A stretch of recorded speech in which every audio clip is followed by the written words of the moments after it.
ಚಂದ್ರಕಾಂತ ಏನು ಏನು ಮಾಡ್ತಾ ಇದೆಯಾ? ಮಹೇಶನ್ ಎಲ್ಲ ಹೇಳ್ಕೊಂಡು ಹೋಗ್ತಿದ್ಯಾ? ಬಿಡು ಬಿಡು ಬಿಡು ಬಿಡು. ಏನು ಕೋಪ ನಿನಗೆ ನಮ್ಮ ಫ್ಯಾಮಿಲಿ ಮೇಲೆ? ಮಹೇಶ ಏನು ಮಾಡಿದ್ದಾನೆ ಅಂತ ಅವ್ನು ಹೇಳ್ಕೊಂಡು ಹೋಗ್ತಾ ಇದೆಯಾ?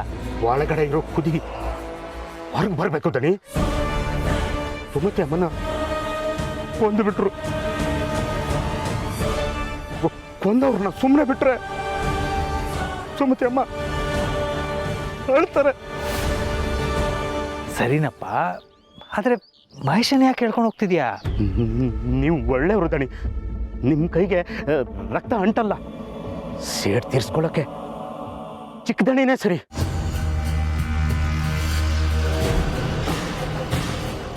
ಅತಿ ಆಯ್ತು ನಿಂದು. ಈಗೇನು ಸುಮತಿನ ಕೊಂದವ್ರನ್ನ ಕೊಲ್ಬೇಕು ತಾನೆ? ಬಾ ಕೊಂದು ಬಿಡು. ಸುಮತಿನ ಕೊಂದಿದ್ದು ನಾನೇ ಅಲ್ವಾ? ಕೊಂದ್ಬಿಡು ನನ್ನ. ನೀವಲ್ಲ ಕೊಂದಿದ್ದು ಸುಮತಿ ಅಮ್ಮನ್ನ.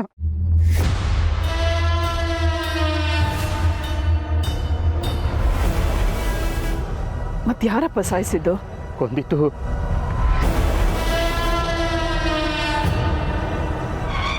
ಸುಮತಿ ಅಮ್ಮನ್ ಕೊಂದಿದ್ದು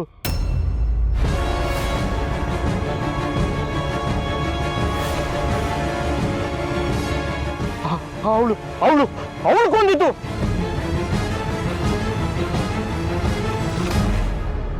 ಅವಳೇ ಕೊಂದಿದ್ದು ಅವಳೇ ಕೊಂದಿದ್ದು ಅವಳೇ ಕೊಂದಿದ್ದು ಅವಳೇ ಕೊಂದಿದ್ದು. ಆ ಕಡೆ ಕೈ ತೋರಿಸಿ ಅವಳು ಅಂದ್ರಲ್ಲ, ಯಾರವರು? ಇವರೇನೋ ಹೇಳಕ್ ಪ್ರಯತ್ನ ಪಡ್ತಾ ಇದ್ದಾರೆ. ಬಿಡಿ ತುಳಸಿಯವರೇ, ಅವನಿಗೆ ತಲೆ ಸರಿ ಇಲ್ಲ ಅಂತ ತಮ್ಮಣ್ಣ ಹೇಳ್ತಾ ಇದ್ದಲ್ವಾ? ಸುಮ್ಮನೆ ಏನೇನೋ ಹೇಳ್ತಿದ್ದಾನೆ. ಆಕ್ಸಿಡೆಂಟ್ ಆಗಿದ್ದ ಜಾಗ ಆ ಕಡೆನೇ ಅಲ್ವಾ? ಆ ಜಾಗದಲ್ಲೇ ಒಂದು ಸಣ್ಣ ಕಾಳಿದೇವಿ ಗುಡಿ ಇತ್ತು. ಹಾಗೆಲ್ಲ ಜನ ತಾಯಿನೇ ಆಕ್ಸಿಡೆಂಟ್ ಮಾಡಿಸಿದ್ದು, ಬಲಿ ತಗೊಂಡಿದ್ದು ಅಂತ ಮಾತಾಡ್ಕೋತಿದ್ರು. ಈಗ ಇವನು ಅದನ್ನೇ ಹೇಳಿರ್ತಾನೆ. ಆದರೆ ಅವತ್ತಿನ ಸತ್ಯ ನನ್ನ ಕಣ್ಮುಂದೆನೇ ಇದೆಯಲ್ಲ. ಹಾಗೆಲ್ಲ ಹೇಳಬೇಡಿ.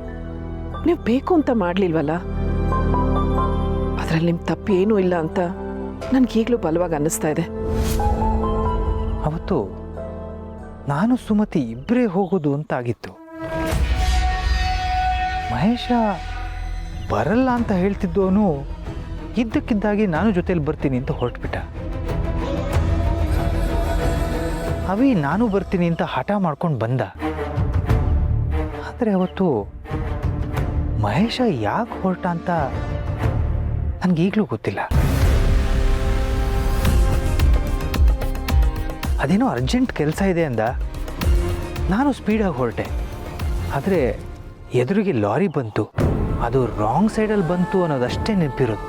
ನಾನು ಬಚಾವಾಗೋಕ್ಕೆ ಟ್ರೈ ಮಾಡಿದ್ನಾ ಅಥವಾ ಅವನು ಬೇಕಂತಲೇ ಬಂದು ಗುದ್ದದ್ನ ಅನ್ನೋದು ನಂಗೆ ನೆನಪಾಗ್ತಿಲ್ಲ.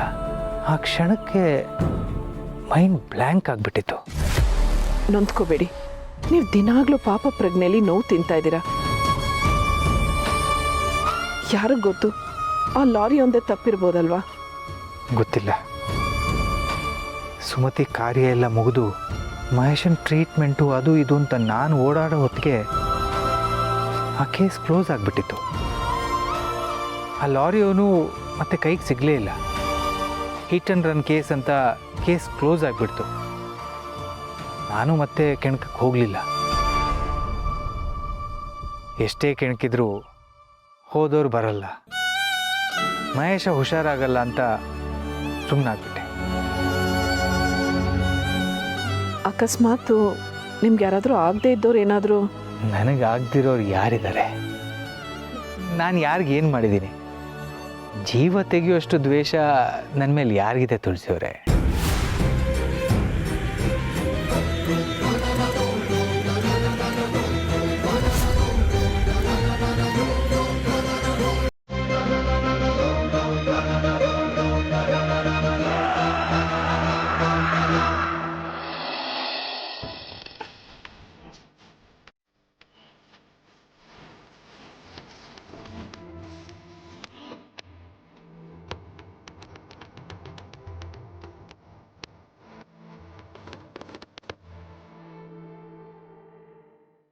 ಮಹಾಲಕ್ಷ್ಮಿ ಚಿನ್ನದ ರೂಪದಿಂದ ಈಗ ಹಣದ ರೂಪಕ್ಕೆ ಬಂದಿದ್ದಾಳೆ.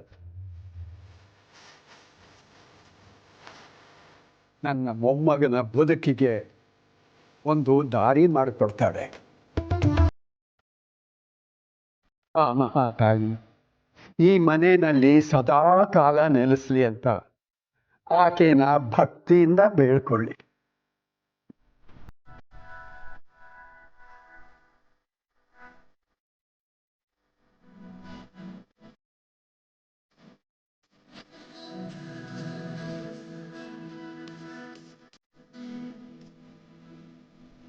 ಈ ದುಡ್ಡು ನನ್ನ ಯೋಗ್ಯತೆನ ಪರೀಕ್ಷೆ ಮಾಡಕ್ ಸಿಕ್ಕಿರೋ ಕೊನೆ ದುಡ್ಡು.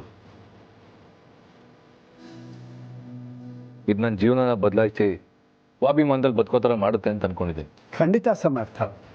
ಆ ಲಕ್ಷ್ಮಿ ತನ್ನನ್ನು ಗೌರವಿಸೋರನ್ನ ಸದಾ ಕಾಯ್ತಾಳೆ. ನಿಂಗೆ ಒಳ್ಳೇದಾಗಲಿ ಕಣೋ.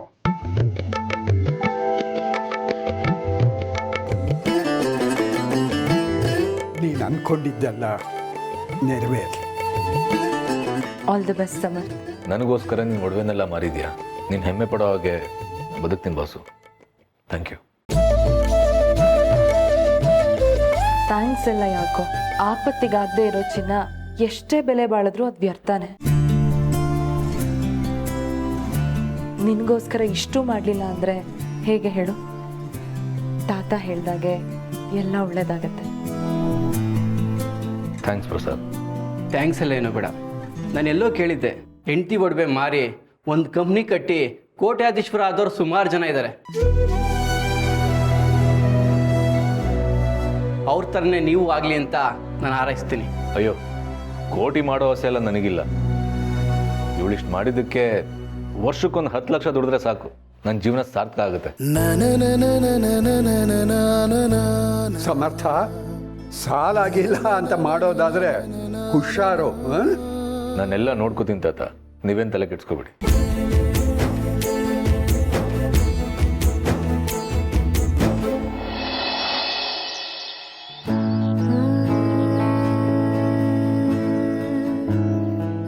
ಎಲ್ಲ ಹಣೆ ಬರ ಅಷ್ಟೇ.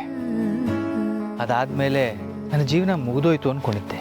ಇನ್ಯಾವತ್ತೂ ಜೀವನದಲ್ಲಿ ಕನಸು ಹುಟ್ಟೋದೇ ಇಲ್ಲ ಅಂದ್ಕೊಂಡಿದ್ದೆ. ಆದರೆ ನೀವು ಬಂದ ಮೇಲೆ ಮತ್ತೆ ಜೀವನದ ಬಗ್ಗೆ ಭರವಸೆ ಬಂದಿದೆ.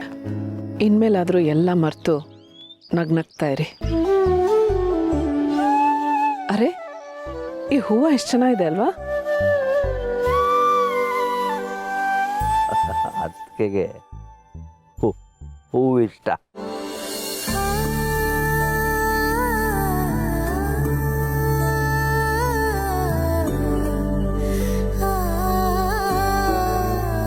ನೋಡಿ, ನಿಮಗೆ ಹೂವು ಇಷ್ಟ, ಅದನ್ನು ಕಿತ್ಕೊಡು ಅಂತ ನನ್ನ ತಮ್ಮ ಹೇಳ್ತಾ ಇದ್ದಾನೆ. ನನ್ನ ತಮ್ಮ ಹೇಳಿದ್ಮೇಲೆ ಇಲ್ಲ ಅನ್ನಕ್ಕಾಗತ್ತಾ? ಅಷ್ಟು ಎತ್ತರ ಇದೆ, ಹೇಗೆ ಕೇಳ್ತೀರಾ? ಜಂಪ್ ಮಾಡಿದ್ರೆ ಸಿಗತ್ತೆ. ಮೊನ್ನೆ ಬಾಕ್ಸ್ ಎತ್ತಿದ್ದು ಮರ್ತೋಯ್ತಾ? ಆಗಲ್ಲ ಅನ್ಸುತ್ತೆ. ಆಗಲ್ಲ ಅನ್ನೋ ಮಾತೇ ಇಲ್ಲ.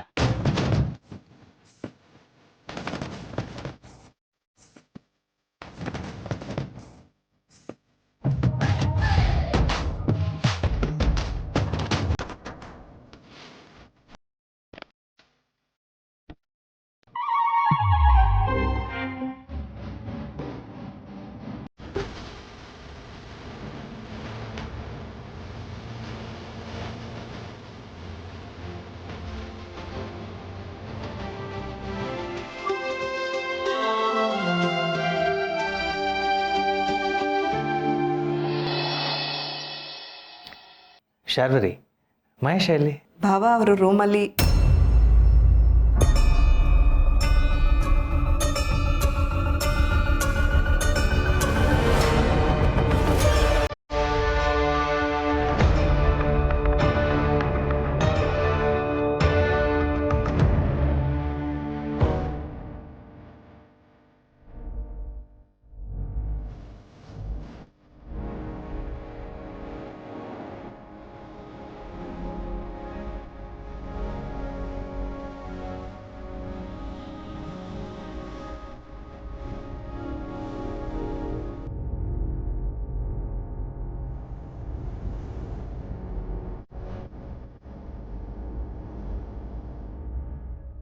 ಮಹೇಶ, ನೀನು ಹೀಗೆ ದಿನ ಸ್ವಲ್ಪ ಸ್ವಲ್ಪ ನಡೆಯೋದು ಪ್ರಾಕ್ಟೀಸ್ ಮಾಡಿದ್ರೆ ಸದ್ಯದಲ್ಲೇ ಸರಿ ಹೋಗ್ತೀಯ.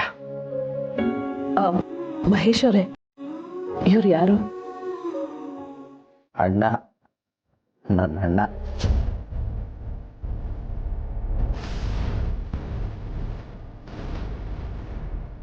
ಮಹೇಶ, ನಿನಗೆ ಗುರ್ತು ಸಿಗ್ತಿದೆಯೇನೋ? ಮಹೇಶ್ ಅವರೇ, ನಾನು ಯಾರು? ಅದಕ್ಕೆ ಚಿಕ್ಕಪ್ಪ ನಾನು ಯಾರು? ಚಿಕ್ಕಪ್ಪ ನಾನು. ಡ್ಯಾಡ್ ನಾನು. ಅವನು ಅವಿ. ಅವಿ. ಇವನು ಅಭಿ. ಅವಿ. ಅವಳು ನಿಧಿ. ನಿಧಿ. ಇವಳು ಪೂರ್ಣಿ. ಪೂರ್ಣಿ. ಇವ್ರು ಯಾರು ಹೇಳಿ? ಇದನ್ನಂತೂ ಚಿಕ್ಕ ಮಾವ ಮಿಸ್ ಮಾಡಕ್ ಚಾನ್ಸೇ ಇಲ್ಲ, ಹೇಳೇ ಹೇಳ್ತಾರೆ. ಅಣ್ಣ, ಅಣ್ಣ, ಅಣ್ಣ. ಏನಾಯ್ತು? ಅಣ್ಣ, ಲಾರಿ ಬರುತ್ತೆ, ಹುಷಾರಣ್ಣ. ಮಹೇಶ, ಯಾಕೋ ಏನೇನೋ ಮಾತಾಡ್ತಾ ಇದೆಯಾ? ನಾನು ಹುಷಾರಾಗಿ ಇದ್ದೀನಿ, ನನಗೇನೂ ಆಗಿಲ್ಲ. ಇಲ್ಲ, ಲಾರಿ ಅಪಾಯ. ರೀ, ಎಕ್ಸೈಟ್ ಆಗ್ಬೇಡಿ. ಯಾವ ಲಾರಿನೂ ಇಲ್ಲ, ಏನೂ ಇಲ್ಲ. ಸಮಾಧಾನ ಮಾಡ್ಕೊಳ್ಳಿ, ಊಟ ಮಾಡಿಸ್ತೀನಿ. ಮಹೇಶ ಇಲ್ಲಿಗೆ ಬಂದರೆ ಇಷ್ಟೊಂದು ಹುಷಾರಾಗ್ತಾನೆ ಅಂದಿದ್ರೆ ಯಾವಾಗಲೂ ಬರ್ಬೋದಿತ್ತು.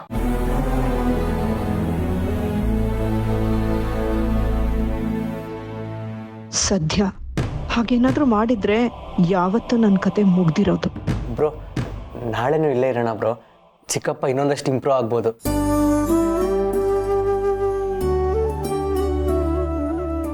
ಹೌದೌದು, ಇಲ್ಲಿಂದ ಹೋಗೋದ್ರೊಳಗಡೆ ಡ್ಯಾಡ್ ಹುಷಾರಾಗಬೇಕು ಅಷ್ಟೇ. ಅದಕ್ಕೇನಂತೆ, ಚಿಕ್ಕಪ್ಪ ಹುಷಾರಾಗ್ತಾರಂದ್ರೆ 1 ವಾರ ಬೇಕಂತ ಇರೋಣ. ಅವ್ರು ಹುಷಾರಾಗ್ಬಿಟ್ರೆ ನಿನ್ನ ಮದುವೆ ಅದ್ಧೂರಿಯಾಗಿ ಮಾಡ್ಬೋದು. ಎಸ್, ಡ್ಯಾಡ್ 100% ಹುಷಾರಾಗೇ ಆಗ್ತಾರೆ. ಹುಷಾರಾಗ್ತೀನಿ.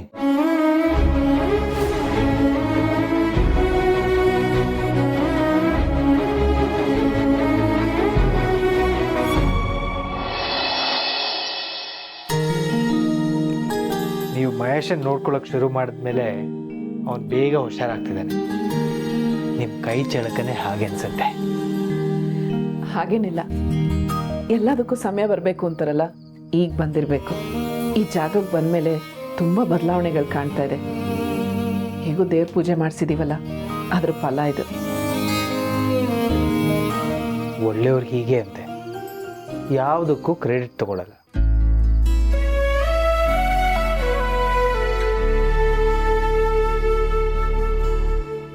ಚಾಪೆನಾ? ಇದು ಬೆಂಗಳೂರಲ್ಲ. ನಾನು ನಿಮ್ಮ ಹಾಗೆ ಅಭ್ಯಾಸ ಬಲದಲ್ಲಿ ಆಗಲೇ ಹುಡುಕ್ದೆ. ಆಮೇಲೆ ನೆನಪಾಯ್ತು ನಾವು ಆ ಮನೇಲಿ ಇಲ್ಲ ಅಂತ. ನೆಲ ತುಂಬ ತಣ್ಣಗಿದೆ, ನೀವು ಹಾಸಿಗೆ ಮೇಲೆ ಮಲ್ಕೊಳ್ಳಿ. ನನಗೆ ಬರೀ ನೆಲದ ಮೇಲೆ ಮಲ್ಗೋದ್ರೂ ಏನೂ ಆಗಲ್ಲ. ಅಯ್ಯೋ, ಅದು ಹೇಗಾಗತ್ತೆ? ನೀವು ಹಾಸಿಗೆ ಮೇಲೆ ಮಲ್ಕೊಳ್ಳಿ, ನನಗೂ ನೆಲ ಅಭ್ಯಾಸ ಇದೆ. ನೀವು ಇಲ್ಲ, ನೀವು ನೀವು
ಇಬ್ಬರು ಹೀಗೆ ಚಳಿಲಿ ನೆಲದಲ್ಲಿ ಮಲ್ಕೊಂಡಿದ್ರೆ ಹುಷಾರು ತಪ್ಪೋದು ಖಂಡಿತ. ನನಗೇನು ಆಗಲ್ಲ, ನಂಗೆ ಅಭ್ಯಾಸ ಇದೆ. ನೀವು ಮಲ್ಕೊಳ್ಳಿ. ನೀವು ನಡುಗ್ತಾ ಇರೋದು ನೋಡಿದ್ರೆ ಗೊತ್ತಾಗ್ತದೆ. ನೀವು ಎದ್ದು ಹಾಸಿಗೆ ಮೇಲೆ ಮಲ್ಕೊಂಡ್ರೆ ಮಾತ್ರ ನಾನು ಮಲ್ಕೊಳ್ಳೋದು, ಇಲ್ಲಾಂದರೆ ನಾನು ಹೀಗೆ ಕೂತು ಬೆಳಕರಿಸ್ತೀನಿ. ಅಲ್ಲ,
ಓಂ ಶ್ರೀಮಾತಾ ಶ್ರೀ ಮಹಾರಾಜ್ಞಿ ಶ್ರೀಮತ್ ಸಿಂಹಾಸನೇಶ್ವರಿ ಚಿದಗ್ನಿಕುಂಡ್.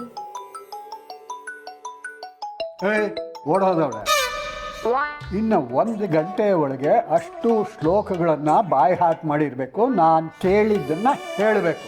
ಹಾಂ, ಇನ್ನು 1 ಗಂಟೆ ಅಲ್ಲ, ಆಗಲ್ಲ ತಾತ. ಯಾಕಾಗಲ್ಲ? ಅರ್ಧ ಗಂಟೆ ಒಳಗೆ 100 ರೀಲ್ಸ್ ನೋಡಿ ಕಿಸಿತೀಯಲ್ಲ, ಅದಾಗತ್ತಾ? ದತ್ತಣ್ಣ, ಓಹ್, ಗಡೋದ್ ಗಜ, ಬರ ಬರ ಬರ ಬರ. ಇವರು ನಿಮ್ಮ ಆಕೆ ತಂಗಿ ಭಾಗೀರಥಿ ಅಲ್ವಾ? ನಮಸ್ಕಾರ. ನಮಸ್ಕಾರ. ಕೂತ್ಕೊಳ್ಳಿ ಅಮ್ಮ, ಕೂತ್ಕೊಳ್ಳಿ ಕೂತ್ಕೊಳ್ಳಿ. ಇವಳು ಸೊಸೆ ಸೀಮಂತ ಮುತ್ತೈದೆಯರನ್ನ ಕರೆದು ಹೋಗೋಣ ಅಂತ ಬಂದಿದ್ದಾಳೆ. ಓಹೋ, ಎಷ್ಟು ತಿಂಗಳು ನಿಮ್ಮ ಸೊಸೆಗೆ? 5 ಆಯ್ತು. 6ನೇ ತಿಂಗಳಿಗೆ ಸೀಮಂತ ಮಾಡಲ್ವಲ್ಲ, ಅದಕ್ಕೆ ಇವಾಗಲೇ ಮಾಡ್ತಾ ಇದ್ದೀವಿ. ಒಳ್ಳೇದಮ್ಮ, ಒಳ್ಳೇದು. ಓಡೋದವಳೆ, ಅವ್ರ ಸೊಸೆನೂ ಗರ್ಭಿಣಿ ಅಂತೆ. ಅವ್ರು ಏನೇನು ತಿಂತಾರೆ, ಏನೇನು ಮಾಡ್ತಾರೆ ಅಂತ ಕೇಳ್ಕೊ. ಅದನ್ನು ನಾನೇ ಹೇಳ್ಕೊಡ್ಬೇಕಾ? ಇವಳು ಗರ್ಭಿಣಿನಾ? ಎಷ್ಟು ತಿಂಗಳು? 2 ಮೇಲೆ 1, 3 ತಿಂಗಳು. ಓಡೋದವಳೆ, ಹೋದ ತಿಂಗಳಿಗೆ 3 ತಿಂಗಳಾಗಿತ್ತು ತಾನೆ. ಅಂದರೆ ಇವಾಗ 4ನೇ ತಿಂಗಳಲ್ವಾ? ಲೆಕ್ಕನೂ ಸರಿಯಾಗಿ ಬರಲ್ವಾ ನಿನಗೆ? ಓ, ಮೇಷ್ಟ್ರ ಮೊಮ್ಮಗಳಿಗೆ ಲೆಕ್ಕನೇ ಬರಲ್ವಾ? 4 ತಿಂಗಳ? ಮತ್ತು ಹೊಟ್ಟೆನೇ ಕಾಣಿಸ್ತಾ ಇಲ್ಲ. ನನ್ನ ಸೊಸೆಗೆ 4 ತಿಂಗಳಿಗೆ ಸುಮಾರು ಹೊಟ್ಟೆ ಕಾಣಿಸ್ತಾ ಇತ್ತು.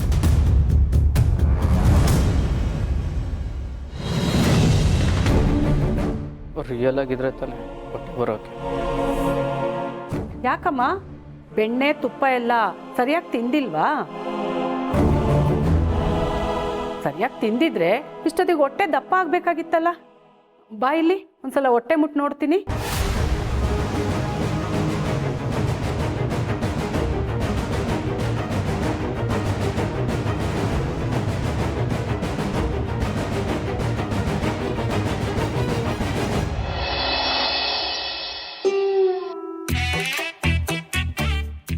ನೋಡು ನೋಡು, ನಗ್ತೀಯಲ್ಲ. ನನಗೆ ಹೆಲ್ಪ್ ಮಾಡು ಅಂತ ಕರ್ಕೊಂಡು ಬಂದರೆ ಆಡ್ಕೋತೀಯಾ? ಇಲ್ಲ ಇಲ್ಲ ಮಾವ. ಈಗೇನು ನೀನು ನಗ್ತಾನೆ ಇರ್ತೀಯಾ ಅಥವಾ ಹೂ ಕೀಳೋದಕ್ಕೆ ಹೆಲ್ಪ್ ಮಾಡ್ತೀಯಾ? ಡೋಂಟ್ ವರಿ, ನಾನು ಬಂದ್ಮೇಲೆ ಮುಗೀತು. ಇಂಥ ಕೆಲಸಕ್ಕೆಲ್ಲ ನನ್ನ ಸಪೋರ್ಟ್ ಯಾವಾಗಲೂ ಇರುತ್ತೆ. ಸರಿ, ಹಾಗಾದರೆ ಇವತ್ತು ಆ ಹೂನ ತುಳಸಿಯವ್ರಿಗೆ ಕೊಡಲೇಬೇಕು. ಕೆಲಸ ಆಯಿತು ಅಂದ್ಕೊಳ್ಳಿ. ತಮ್ಮಣ್ಣ, ನಿನ್ನೆ 2 ವೀಲರ್ ತೊಗೊಂಡೋಗಿದ್ನಲ್ಲ, ಅದ್ರದ್ದು ಕೀ ಕೊಡಿ. ಆ ಗಾಡಿ ಕೆಲಸದನ್ನು ತೊಗೊಂಡೋದ್ನಲ್ಲ ದಣಿ. ಮಾವ, ಕಾರ್ ಇದೆಯಲ್ಲ? ಕಾರ ಬೇಡ ಬೇಡ. ಮಾವ, ಇನ್ನು ಎಷ್ಟು ದಿನ ಅಂತ ಕಾರ್ ಓಡಿಸ್ತಾ ಇರ್ತೀರಾ?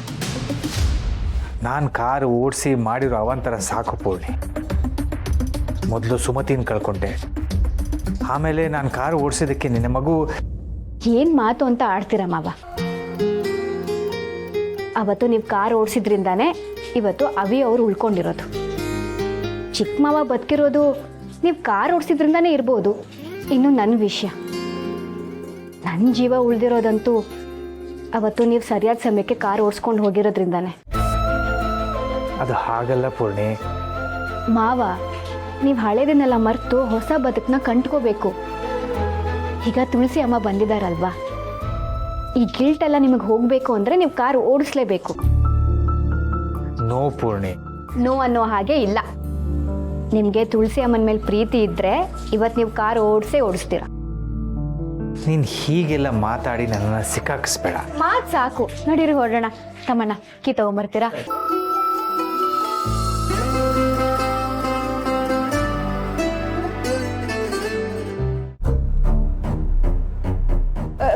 ಏನ್ ಮಾಡ್ತಿದ್ದೀರಾ? ನಾನು ಏನಿಲ್ಲ ಅಂದರೂ ಒಂದು 150 ತೆರಿಗೆ ಮಾಡಿಸಿದ್ದೀನಿ. ಹೊಟ್ಟೆ ಮುಟ್ಟಿ ನೋಡ್ತಿದ್ದಂಗೆ ಎಂಥ ಮಗು ಆಗತ್ತೆ ಅಂತ ಗೊತ್ತಾಗತ್ತೆ. ಹಾಗೆ ಮಗು ಆರೋಗ್ಯವಾಗಿ ಇದೆಯೋ ಇಲ್ವೋ ಅಂತಲೂ ಗೊತ್ತಾಗತ್ತೆ. ನಾನು ಆರೋಗ್ಯವಾಗೇ ಇದ್ದೀನಿ. ನನ್ನ ಮಗುನು ಸೂಪರ್ ಆಗಿದೆ. ಸೂಪರ್ ಆಗಿದೆ ಅಂದಮೇಲೆ ಇನ್ನೂ ಹೊಟ್ಟೆ ಬರಬೇಕಿತ್ತಲ್ವಾ?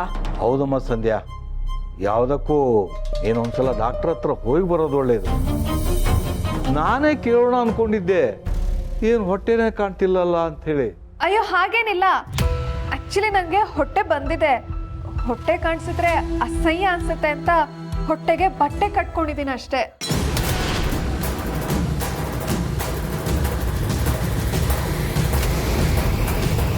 ಅಯ್ಯೋ ದೇವ್ರೆ, ಏನು ಕಾಲ ಬಂತಪ್ಪ. ಗರ್ಭಿಣಿ ಹೆಂಗಸು ಹೊಟ್ಟೆಗೆ ಬಟ್ಟೆ ಕಟ್ಕೊಳ್ತಾರ? ಏನಾಗಿದೆಯಮ್ಮ ಸಂಧ್ಯಾ ನಿನಗೆ? ಹೊಟ್ಟೆಗೆ ಬಟ್ಟೆ ಕಟ್ಕೊಳ್ತಾರ ಯಾರಾದರೂ?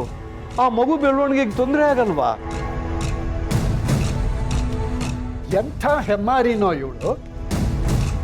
ಅಲ್ಲ, ಹೆರೋದಕ್ಕೆ ಸಾಧ್ಯ ಇದ್ದರೂ ಕೂಡ ಬೇರೆ ಯಾರದೋ ಹೊಟ್ಟೆನ ಬಾಡಿಗೆಗೆ ತಗೋತಾರಲ್ಲ, ಸೌಂದರ್ಯ ಹಾಳಾಗಿ ಹೋಗುತ್ತೆ ಅಂತ.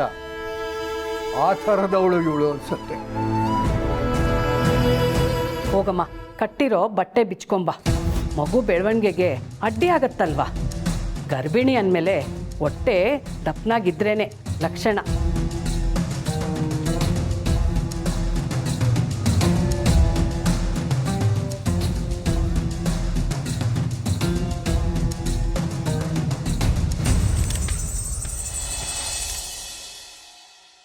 ಏನು ಎಲ್ಲೋ ಹೊರಟಿರೋ ಆಗಿದೆ? ಸಸ್ಪೆನ್ಸ್ ಅತ್ತೆ. ಬನ್ನಿ ಮಾವ, ಬನ್ನಿ.